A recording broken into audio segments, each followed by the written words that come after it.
औज़ुबिल्लाहिमिनश्शैतानिर्रजीम बिस्मिल्लाहिर्रहमानिर्रहीम। Dear students, अस्सलाम वालेकुम। आपको अपने चैनल मैथमेटिक्स सॉल्यूशन पे वेलकम करता हूँ।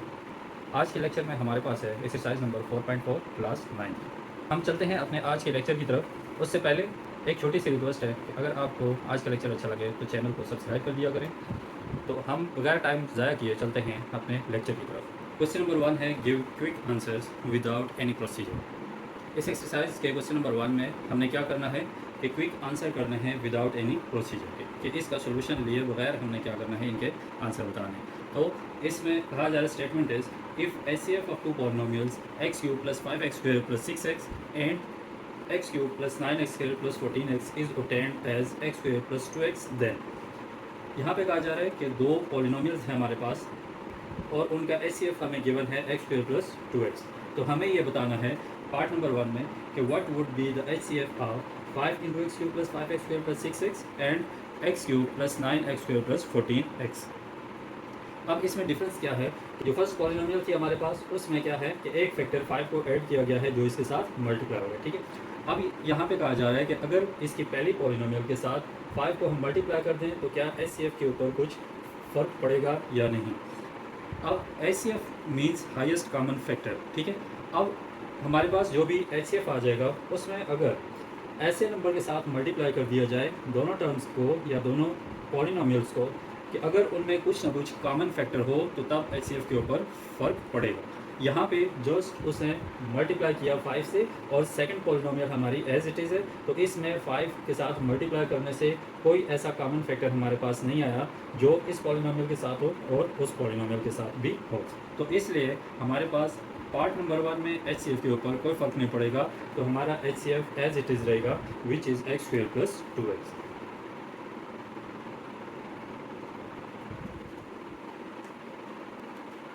इसी में पार्ट नंबर 2 में कहा गया कि what would be the HCF of x cube plus 5x square plus 6x and 2 into x cube plus 9x square plus 14x।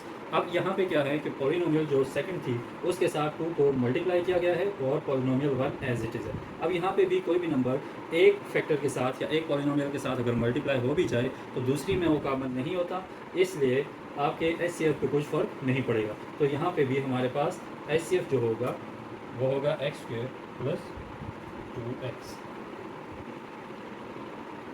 इसी क्वेश्चन के पार्ट नंबर 3 में पूछा जा रहा है कि what would be the HCF of 3 into x cube plus 5x square plus 6x and 7 into x cube plus 9x square plus 14x। अब इस पार्ट में पॉलिनोमियल 1 को मल्टीप्लाई किया गया है 3 से और सेकंड पॉलिनोमियल को मल्टीप्लाई किया गया है 7 से। अब यहाँ पे मल्टीप्लिकेशन दोनों पॉलिनोमियल्स के साथ हो रही है, लेकिन यहाँ पे जो 3 है और उस पॉलिनोमियल के साथ 7 है, 3 और 7 में कोई कॉमन फैक्टर अगेन मौजूद नहीं है, इसलिए इसमें भी एचसीएफ के ऊपर कोई इफेक्ट नहीं होगा और हमारा आंसर आएगा एक्स स्क्वायर प्लस 2x।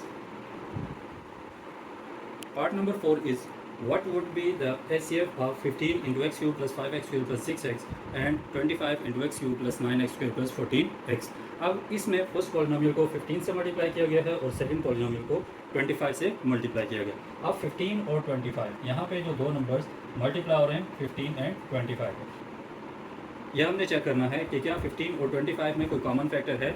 तो यहाँ पे इसके फैक्टर्स अगर देखे जाएं तो क्या है 3 मल्टीप्लाई बाई 5 और इसका क्या है 5 मल्टीप्लाई बाई 5। तो यहाँ पे 5 ऐसा फैक्टर है जो 15 में भी है और 25 में भी है और ये हाईएस्ट कॉमन फैक्टर भी है। तो इसलिए यहाँ पे इस स्टेटमेंट के अंदर आपके एचसीएफ पे जो गिवन क्वेश्चन में था, गिवन स्टेटमेंट में था एक्स स्क्वायर प्लस 2x, तो उसके ऊपर इफेक्ट पड़ेगा क्योंकि यहाँ पे ऐसे नंबर मल्टीप्लाई किए जा रहे हैं जिनके अंदर अगेन कॉमन फैक्टर मौजूद है जो कि 5 है। तो इसमें आंसर क्या होगा? कॉमन फैक्टर यहाँ पे 15 और 25 में क्या आ जाएगा 5 और बाकी जो एचसीएफ था आपका एक्स स्क्वायर प्लस 2x, तो ये इसका आंसर हो जाएगा। पार्ट नंबर 5 है does HCF of the given polynomial will remain unchanged if both are multiplied by x। तो यहाँ पे क्या है कि हमारे पास जो गिवन दो पॉलिनोमियल्स थी उनको अगर x के साथ मल्टीप्लाई कर दिया जाए तो क्या हमारा HCF अनचेंज रहेगा?